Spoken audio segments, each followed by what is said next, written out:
Hello दोस्तों, welcome to the job classes. The job classes में आप सबका बहुत बहुत स्वागत व अभिनंदन है। आशा करते हैं कि आप सभी लोग बिल्कुल स्वस्थ होंगे, मस्त होंगे और अपनी प्रिपरेशन को अच्छे तरीके से कर रहे होंगे। दोस्तों, आज की इस क्लास में हम बात करने वाले हैं रसायन विज्ञान के महत्वपूर्ण टॉपिक्स पर कि रसायन विज्ञान के किन किन टॉपिक्स को पढ़ें। यानी कि केमिस्ट्री में हम क्या क्या पढ़ें कि यानी कि अब आपको ज़्यादा कुछ पढ़ना नहीं है क्योंकि आपके पास समय ज़्यादा नहीं है, तो आपको कुछ इम्पोर्टेंस टॉपिक को पढ़ना है और उन चीज़ों में क्या क्या पढ़ना है इस क्लास में हम डिस्कस करेंगे। ज़्यादा लॉन्ग वीडियो नहीं है, अर्थात ज़्यादा लॉन्ग क्लास नहीं है आपकी, छोटी सी क्लास के माध्यम से इसको हम समझ लेंगे कि हमें क्या क्या पढ़ना है और उसी की रणनीति बना लेना है और उसी रणनीति के अकॉर्डिंग हमें तैयार करना है कि हाँ इतने दिन में हमें ये चैप्टर कंप्लीट कर लेना है या इस टॉपिक को कंप्लीट कर लेना है। ठीक है, तो आइए बताते हैं। सबसे पहले क्या, अगर हम बात करें किसकी, सॉलिड स्टेट की, किसकी बात करें, सॉलिड स्टेट की अर्थात ठोस अवस्था की। तो ठोस अवस्था में जो सबसे इंपॉर्टेंट टॉपिक होता है, ठीक है, ठोस अवस्था में सबसे इंपॉर्टेंट टॉपिक की यदि हम बात करें तो जो इंपॉर्टेंट टॉपिक तो बहुत सारे हैं, लेकिन हमको पढ़ना क्या क्या है, तो हमें क्या क्या पढ़ लेना है। क्रिस्टलीय ठोस पढ़ना है, अक्रिस्टलीय ठोस पढ़ना है, आयनिक ठोस पढ़ना है, धात्विक ठोस पढ़ना है, सात संयोजक ठोस पढ़ना है और आणविक ठोस पढ़ना है। इन ठोसों में से कम दो ठोस आपके एग्जाम में 100% मिलने ही मिलने वाले हैं। एग्जाम्पल सहित आपको पढ़ लेना है। पूछ सकता है कि NaCl बताइए कौन सा ठोस है, AgCl कौन सा ठोस है। तो इस प्रकार के एग्जाम्पल सहित हम इसको क्या पढ़ कर जाएंगे और अच्छे तरीके से तैयार करेंगे, ठीक है ना, और एग्जाम में अच्छे तरीके से लिखेंगे। अब अगर आगे की बात करें तो क्या होता है, क्रिस्टल जालक जो इंपॉर्टेंट टॉपिक होता है, क्या होता है, क्रिस्टल जालक और संकुलन क्षमता पढ़ लेना है। चाहे वो SC के लिए हो, चाहे वो FCC के लिए हो, चाहे वो BCC के लिए हो, आपको संकुलन क्षमता निकालने अच्छे तरीके से आना चाहिए। तो ये आपके लिए क्या हो जाती है, वेरी मोस्ट इंपॉर्टेंट टॉपिक हो जाती है, ठीक है ना। ये आपके लिए क्या हो जाती है, वेरी मोस्ट इंपॉर्टेंट टॉपिक हो जाती है। आपको रिक्तिका दोष पढ़ लेना है। क्या पढ़ लेना है, रिक्तिका दोष को पढ़ लेना है और साथ ही साथ आपको बिंदु दोष भी क्या कर लेना है, तैयार कर लेना है।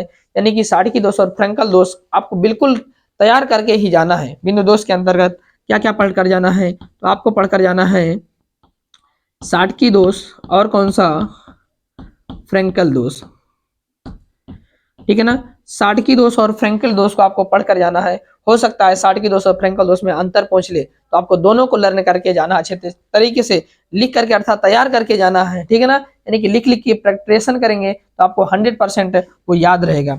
ये केवल किसके होते हैं, ठोस अवस्था के इतने टॉपिक। अगर हम इतने टॉपिक अच्छे तरीके से कवर कर ले जाएंगे तो हमारे एग्जाम में कितने नंबर फिक्स हो जाएंगे, 5 नंबर बिल्कुल क्या हो जाएंगे, क्लियर हो जाएंगे। क्योंकि ठोस अवस्था से कितने नंबर का आने वाला है, 5 नंबर का आने वाला है।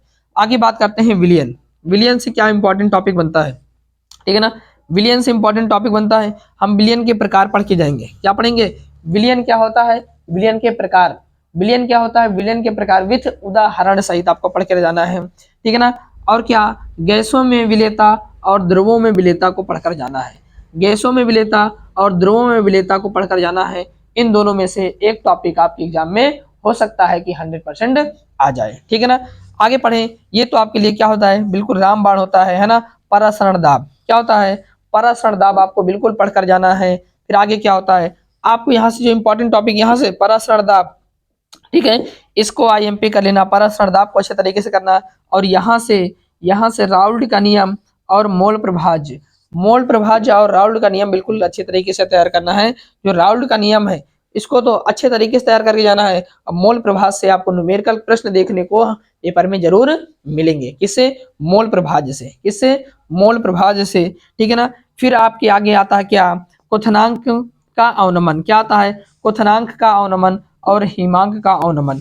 इन दोनों को भी आपको अच्छे तरीके से पढ़कर जाना है। ये दोनों टॉपिक आएंगे तो लॉन्ग में आएंगे। यानी कि इस चैप्टर से कितने नंबर का आने वाला है, तो इस चैप्टर से कम 7 नंबर का प्रश्न आने वाला है। तो इसको भी इतने टॉपिक अच्छे तरीके से क्लियर करके आपको एग्जाम में जाना है, ठीक है ना। अगर हम यहाँ पर बात करें कौन सा, वैद्युत रसायन। वैद्युत रसायन आपका एक चैप्टर है, उसमें से छोटा सा, ज्यादा बड़ा चैप्टर है, थोड़ा सा चैप्टर है, यानी कि 5 नंबर का टॉपिक है। इस टॉपिक में अगर हम बात करें तो जो सबसे ज्यादा इंपॉर्टेंट प्रश्न आ जाता है वो सबसे ज्यादा इंपॉर्टेंट प्रश्न होता है क्या, वैद्युत रासायनिक श्रेणी क्या होता है, सबसे ज्यादा इंपॉर्टेंट टॉपिक होता है। इसको आप आईएमपी करके जाएंगे, वैद्युत रासायनिक श्रेणी से एक प्रश्न आपको देखने को 100% जरूर मिलेगा। इससे वैद्युत रासायनिक श्रेणी से, तो वैद्युत रासायनिक श्रेणी आपके लिए क्या होती है, बिल्कुल मोस्ट इंपॉर्टेंट हो सकती है, ठीक है ना। अगर हम यहाँ पर बात करें ऑक्सीकरण और अपचयन, इसको थोड़ा बहुत हम पढ़कर जाएंगे, ठीक है ना। आने के चांसेस बहुत कम होते हैं, लेकिन इसको हम पढ़कर जाएंगे। जब इनको पढ़े रहेंगे तो आप सेकंड पेपर आसानी से कर पाएंगे, ठीक है ना। अगर हम बात करें तो मोलर चालकता, अब मोलर चालकता के साथ एक होता है विशिष्ट चालकता। क्या होता है, मोलर चालकता, मोलर चालकता के साथ आप विशिष्ट चालकता, मोलर चालकता और विशिष्ट चालकता में संबंध आपको पढ़कर जाना है, अच्छे तरीके से पढ़ करके जाना है, ठीक है ना। तो मोलर चालकता और विशिष्ट चालकता दोनों को आपको पढ़कर जाना है। मोलर चालकता और विशिष्ट चालकता से न्यूमेरिकल देखने को मिल सकते हैं, ठीक है ना। फिर आगे अगर हम बात करें इसका जो इंपॉर्टेंट टॉपिक होता है इसका कोल्ड हाउस का नियम। क्या होता है, कोल्ड हाउस का नियम, ये भी आपका इंपॉर्टेंट टॉपिक माना जाता है, ठीक है ना। फिर आगे मानक इलेक्ट्रोड विभव, क्या पढ़कर जाना है, इलेक्ट्रोड विभव या मानक इलेक्ट्रोड विभव दो में से एक को पेपर में दे सकता है, ठीक है ना। फिर आता है नेटलिस्ट समीकरण, तो इसको भी आपको अच्छे तरीके से तैयार करके जाना है, ठीक है ना। तो ये इंपॉर्टेंट टॉपिक थे। आगे देखते हैं क्या, रासायनिक बल। टॉपिक बहुत सारे हैं, लेकिन जो ये टॉपिक लिखे हुए हैं ये बिल्कुल मोस्ट इंपॉर्टेंट टॉपिक है। तो इन टॉपिक को आप बिल्कुल अच्छे तरीके से तैयार करके ही जाना है। रासायनिक बल गतिकी की बात करें तो रासायनिक बल गतिकी में आपको पढ़कर जाना है अभिक्रिया का वेग। क्या पढ़कर जाना है, अभिक्रिया का वेग पढ़कर जाना है, यानी कि अभिक्रिया का वेग किस प्रकार से कैलकुलेट करते हैं, अभिक्रिया का वेग क्या होता है, ठीक है ना। या पढ़कर जाना आपको रासायनिक क्या, अभिक्रिया की कोटि, अभिक्रिया की कोटि और अभिक्रिया का वेग इस चैप्टर में सबसे ज्यादा इंपॉर्टेंट माने रखता है। अभिक्रिया की कोट और अभिक्रिया का वेग, ठीक है ना। और इसी में अभिक्रिया की आणविकता और वेग नियम, ये इस टॉपिक पर आप बिल्कुल बिल्कुल मोस्ट इंपॉर्टेंट, यहाँ पर डबल स्टार लगा के रखना, बिल्कुल मोस्ट इंपॉर्टेंट टॉपिक है, ठीक है ना। अर्ध आयुकाल, अर्ध आयुकाल से भी प्रश्न बनने की बहुत ज्यादा संभावना है, ठीक है ना। किसके लिए, शून्य कोटि के और प्रथम कोटि के लिए, शून्य कोटि और प्रथम कोटि के लिए अर्ध आयुकाल की गणना करना आपको आना चाहिए, ठीक है ना। यानी कि प्रथम शून्य कोटि और प्रथम कोटि की अभिक्रिया का व्यंजक भी निकालना आना चाहिए और अर्ध आयुकाल की गणना भी करनी आनी चाहिए। और इससे तो 100% मैं दावे के साथ कह सकता हूँ कि अर्ध आयुकाल से कम 100% बता रहा हूँ कि न्यूमेरिकल प्रश्न इसी से बनेगा तो बनेगा। इससे अर्ध आयुकाल से हर बार कोई भी पेपर उठा के देख लीजिए कि इस चैप्टर से, है ना, इस चैप्टर से अर्ध आयुकाल से एक न एक सवाल आपको जरूर देखने को मिलेगा, ठीक है ना। फिर आगे अगर बात करें किसकी, पृष्ठ रसायन में क्या इंपॉर्टेंट होता है, तो पृष्ठ रसायन में आपको अधिशोषण पढ़कर जाना है। क्या पढ़कर जाना है, अधिशोषण पढ़कर जाना है। क्या पढ़कर जाना है, अधिशोषण, ठीक है ना। अधिशोषण को पढ़कर जाना है और उनके प्रकार को भी पढ़कर जाना है। अधिशोषण होता क्या है, अधिशोषण कितने प्रकार के होते हैं, धनात्मक अधिशोषण क्या होता है, ऋणात्मक अधिशोषण क्या होता है, अधिशोष्य किसे कहते हैं, अधिशोषक क्या होता है, अधिशोष्य क्या है। तो इन सब चीजों को आपको पढ़कर जाना है किसमें, अधिशोषण वाले चैप्टर से, ठीक है ना।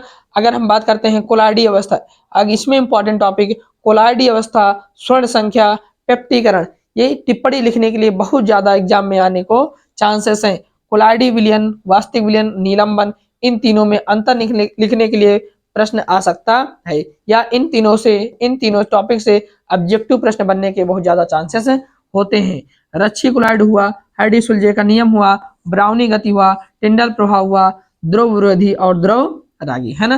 द्रव रागी और द्रव विरोधी, इनको यानी कि द्रव स्नेही और द्रव विरोधी कोलाइड को पढ़कर आपको अच्छे तरीके से जाना है। हो सकता है इनमें अंतर पूछ ले, या फिर एक ना एक इसमें से पूछता ही रहता है। कभी द्रव विरोधी पूछ लेता था, द्रव स्नेही कभी पूछ लेता है, कभी द्रव रागी पूछ लेता है। तो आपको इनको अच्छे तरीके से पढ़ करके जाना है। अपोहन और स्कंदन तो इसका फेवरेट है, चाहे विद्युत अपोहन है, चाहे बिल्कुल अपोहन, केवल अपोहन, तो इनको आपको तैयार करके जाना है, विद्युत अपोहन और अपोहन। और इसी में एक टॉपिक है विद्युत कण संचलन। क्या है, विद्युत कण संचलन, इसको भी आपको क्या करके जाना है, पढ़कर जाना है। कौन सा टॉपिक है, विद्युत कण संचलन, विद्युत कण संचलन, ठीक है ना। इसको भी आपको तैयार करके जाना है, विद्युत कण संचलन को भी पढ़ करके जाना है। अगर हम बात करें पी ब्लॉक के तत्व से, तो पी ब्लॉक के तत्व से जो प्रश्न बनने के चांसेस है, सबसे ज्यादा नाइट्रोजन परिवार और ऑक्सीजन परिवार से प्रश्न बनने के चांसेस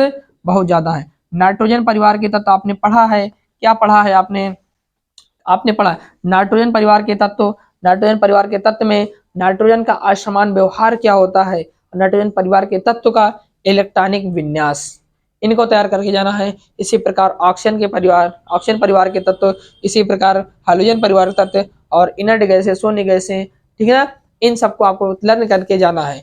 इसके बाद जो आता है वो आपका आता है डी और एफ ब्लॉक। क्या आता है? डी और एफ ब्लॉक आता है। डी और एफ ब्लॉक आता है। अगर हम डी और एफ ब्लॉक में बात करें तो इस चैप्टर से सबसे इंपॉर्टेंट होता है क्या? संक्रमण। क्या आता है? ये बहुत ज्यादा आने के चांसेस है। संक्रमण तत्व क्या कहते हैं? संक्रमण तत्व किसे कहते हैं, ठीक है ना, या फिर संक्रमण श्रेणी ये क्या होती है, ठीक है, 3D 4D 5D, इन श्रेणियों के बारे में, इनका इलेक्ट्रॉनिक विन्यास करने के लिए आ सकता है। और इसी के बाद इसमें एफ ब्लॉक से केवल लैंथेनाइट यानी कि लैंथेनाइट से प्रश्न बनेगा, बाकी एक्टिनाइट आपके सिलेबस में नहीं। तो इसको आपको तैयार करके जाना है, ठीक है ना, इससे डी और एफ ब्लॉक के तत्व से, डी और एफ ब्लॉक के तत्व से। और इसके बाद एक चैप्टर आता है उपसह संयोजक यौगिक। क्या आता है? उपसह संयोजक यौगिक, ठीक है ना, उपसह संयोजक यौगिक। तो उपसह संयोजक यौगिक में आपको क्या पढ़कर जाना है? लिगेंड पढ़कर जाना है, ठीक है ना, ये इंपॉर्टेंट है, वेरी मोस्ट इंपॉर्टेंट है। लिगेंड क्या होता है, कितने प्रकार के होते हैं, इससे प्रश्न बनेगा। और यहाँ से सबसे ज्यादा इंपॉर्टेंट प्रश्न उपसह संयोजक यौगिक का IUPAC नामकरण, यहाँ से प्रश्न बनने के बहुत ज्यादा चांसेस है, ठीक है ना। तो ये आपके फर्स्ट पेपर के क्या थे? अब फर्स्ट पेपर के मोस्ट इंपॉर्टेंट प्रश्न है। इन प्रश्नों को आप पहले स्क्रीनशॉट ले लीजिए, फिर अपने कॉपी पर लिख लीजिए और एक मेथड बना लीजिए कि हाँ हमें इतने दिन में ये वाला चैप्टर कंप्लीट कर लेना है, ये वाला चैप्टर कंप्लीट कर लेना है। पेपर से पहले आपको इन सब का रिवीजन भी करा दिया जाएगा। यदि आप सब लोग बिल्कुल प्यार देंगे इस क्लास को, अर्थात जितना ज़्यादा इस क्लास को शेयर करेंगे, ठीक है ना, यानी कि इस परिवार में जितना भी ज़्यादा आप बच्चों को जोड़ सकते हैं अगर जोड़ेंगे, तो इस क्लास में यानी कि इसी चैनल पर इन सभी का रिवीजन धुआंधार तरीके से करा दिया जाएगा। तो इसका स्क्रीनशॉट ले लीजिए और इसकी तैयारी में लग जाइए। अब हम कल लेकर आएंगे कि सेकंड पेपर में क्या इंपॉर्टेंट टॉपिक्स है, ठीक है ना। तो इसका स्क्रीनशॉट लीजिए बच्चों। Thank you. जय हिंद, जय भारत।